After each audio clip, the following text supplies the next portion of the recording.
ابو لاؤ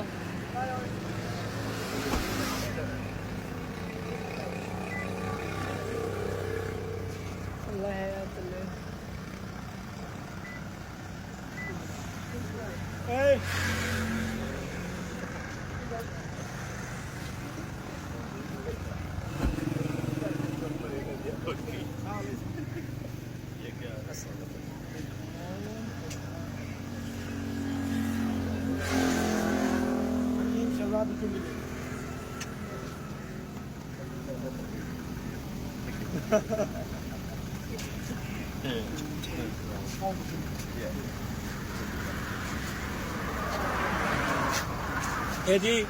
میرا بھرا ہے شہزاد حکیم جی انہیں لائیے جی نوی گڈی ان دی خوشی واسطے اللہ دی زندگی لمبی کرے یہ دشمنوں رد کرے ان دی خوشی واسطے بھرا دی اس گڈی دی لنگن خوشی دے وچ اظہر سوالی تو جان ہی حاضر ہے تو بکرا دینا پیا یہ تو جان ہی میری حاضر ہے میرا شہزاد حکیم بھرا ہے جی دلوں بھرا سڈا میرا بھرا ہے جی یہ میرے ڈوک سوکھ کا ذمہ وار ہے میں ان کے ڈوک سوکھ کا ذمہ وار ہے یہ تو بکرا ہے پیا جان ہی حاضر ہے حکیم صاحب کوئی مسئلہ ہے نہیں یہ ہوں تو سب بنوائی سو یہ رویا آیا بیٹھا ہے ان پکوائی نے سارے رل کے کھانے ٹھیک ہوگی پورے میں نال چاہ دوائی دے کام خاصی ہے کئی جگہ پہلے چوری دی گئی ہاتھ رکھوا ہوا ہاتھ رکھو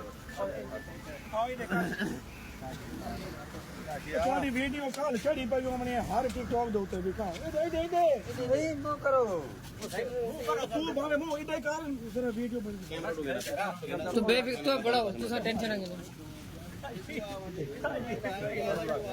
فون نہیں نہ ونجے تے گڈی والے پاسے ٹھیک ہے چنگو